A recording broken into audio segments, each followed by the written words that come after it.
మా అంకులు విజయవాడలో ఉంటారు. అండ్ ఇక్కడ కొంతమంది అంకులు నాన్నగారు బాగా క్లోజు. మనోజ్, నువ్వు ఎన్నో సంవత్సరాలు ఇంటి బయటగా ఉన్నావు, నీ సొంతంగా ఉన్నావు. మీ నాన్నగారు అమ్మగారు ఒకరే ఉన్నారు.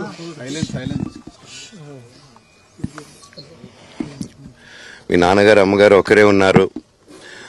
మీ అన్నయ్య ఏమో దుబాయ్కి షిఫ్ట్ అయిపోయాడు ఫ్యామిలీతో.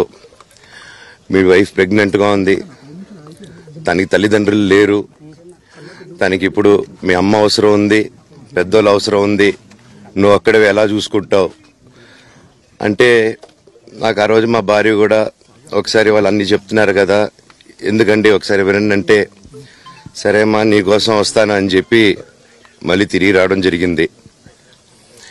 అండ్ నేను ఈరోజు నా గురించి ఆరోపణలు వేస్తున్నారంటే అది నేనేం చెప్పలేను. ఓన్లీ మీకు ఆధారాలు మాత్రమే చూపించగలుగుతాను. ఇప్పుడు వాళ్ళు చెప్పి నేను చెప్పి ఇది కరెక్ట్ కాదండి. నేను ఎప్పటి నుంచో కూర్చొని మాట్లాడదాం అంటున్నాను. పిల్లలకి లోకల్లో ఉన్న, అక్కడ లోకల్లో ఉండేది ఎవరో కాదండి, మా బంధువులే అండి అందరూ. ఆ చుట్టుపక్కల గ్రామాలందరూ మా నానమ్మోళ్ళ ఊరు, మా అమ్మమ్మోళ్ళ ఊరు, అందరూ మా వాళ్ళండి. వాళ్ళ పిల్లలు, మనవాళ్ళు, వాళ్ళ బంధువులు. సో వాళ్ళకి అన్యాయం, వాళ్ళు నాకు వాళ్ళ అర్జీలు పెట్టుకున్నారు, వాళ్ళ లెటర్లు పంపించారు, వాళ్ళన్నీ చేశారు. నేను వాళ్ళకి సపోర్ట్గా మద్దతుగా నిలబడి ఏమైంది నేను అడిగేసరికి వినయ్ అతనికి ఫోన్ చేశాను, మెసేజ్లు పెట్టాను. సార్ వాట్ ఈస్ హ్యాపెనింగ్, నేను కావాలంటే కాలు మీద కూడా పడతానండి, ఈ ఇష్యూ క్లియర్ చేయండి, మాట్లాడుకుందాం అంటే చాలా దురుసుగా రిప్లైలు పెట్టారు. నేను ప్రతిదీ ఈరోజు సాయంత్రం 5:30కి ప్రెస్ మీట్ పెట్టి ఇన్నాళ్ళు ఆగానండి, ఇంకా ఆగలేను. ఈరోజు ఈవినింగ్ ప్రతిదీ చెప్పేస్తాను. ఆ రోజు నేను పోలీసు సపోర్ట్ అడిగినప్పుడు స్టేషన్కి 100కి ఎందుకు ఫోన్ చేశాను, ఆ 100 దగ్గర నుంచి నేను పర్మిషన్ ఇస్తున్నాను, నాకు ప్రాబ్లం లేదు. See, to all the media, to all the respected media people also, ఒక 3 తరాలుగా మీరందరూ నాన్నగారు అంటే ఏంటో తెలుసు మీకు. ప్రాబబ్లీ మీరందరూ 3rd జనరేషన్. ఆయన మీడియాని ఎంత రెస్పెక్ట్ చేస్తారు, మీడియా యాజమాన్యంతో ఎలాగా రిలేషన్షిప్ ఉందో ప్రతి ఒక్కరికి తెలుసు. ప్రతి ఇళ్లల్లోనూ ఇష్యూస్ ఉంటాయి. ఇష్యూస్ రిజాల్వ్ అవుతాయని ఇంట్లో పెద్దలందరూ కోరుకుంటారు. ఎవరో ఒకరు తగ్గుతారు, ఎవరో ఒకరు they will see the sense అనేది వి ఆల్ హోప్. బట్ ఈరోజు ఈ సిచ్యువేషన్ మాట్లాడడానికి కూడా I don't know, it's very emotional for me. ఎక్కువ మాట్లాడితే I break down. It's very very painful for all of us. మా నాన్న ఏమైనా తప్పు చేస్తుంటే, ఆయన చేసింది ఒకే ఒక తప్పు, మమ్మల్ని అందరినీ విపరీతంగా ప్రేమించడం.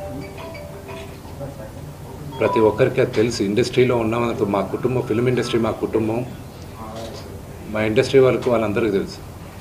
మా నాన్న చేసిన తప్పు ఏదైనా ఉంటే మమ్మల్ని అందరినీ విపరీతంగా ప్రేమించడం. ఈరోజు one thing which I would like to request and pray to the media is that, మీకు ఫాదర్స్ ఉన్నారు, మీకు బ్రదర్స్ ఉన్నారు. No family is perfect. పెద్దలు అంటారు ఫ్యామిలీస్ ఆర్ కాంప్లికేటెడ్ అని. నేను అనుకున్నా ఉమ్మడి కుటుంబంగా ఉంది, మా ఫ్యామిలీ కొంచెం డిఫరెంట్గా ఉంటుంది, మేము కలిసిమెలిసి ఉంటాం అనుకున్నాం. But it's unfortunate today.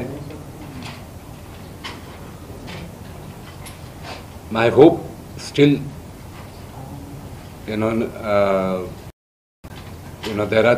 there is light at the end of the tunnel అని నేను హోప్ చేస్తున్నాను. But one thing which I want pray for the media is that, మీ ఇళ్లలోగా పక్క ఇళ్లలో అందరి ఇళ్లలోనూ ఇష్యూస్ ఉంటాయి, లేకుండా ఉండవు. But do not sensationalize it. ఇది my sincere request. Yes, fortunately or unfortunately మీ అందరం పాపులర్ ఫిగర్స్. దానికి మీరు ప్రజలకు తీసుకెళ్లేది కరెక్ట్, కానీ మరీ ఇంత కొంతమంది వరకు they have cross all limits. Remember మా అమ్మకి ఈరోజు ఉల్బా లేకుండా she is admitted in the hospital. ఇంటికి పెద్ద కొడుకుగా ఐఎమ్ కన్సర్న్డ్, ఐఎమ్ వరీడ్. నాన్నగారికి నిన్న జరిగిన ఘర్షణలో ఆయనకి కొన్ని గాయాలు తగిలాయి. నేను కన్నప్ప సినిమా పోస్ట్ ప్రొడక్షన్ వర్క్ లాస్ ఏంజల్స్లో ఉన్నప్పుడు నాకు ఫోన్ వచ్చింది, ఇలా ఇంట్లో గొడవ జరుగుతున్నాయని. అన్నీ ఆపుకొని ముందు వచ్చేసాను. For me family first. నిన్న మార్నింగ్ దిగాను.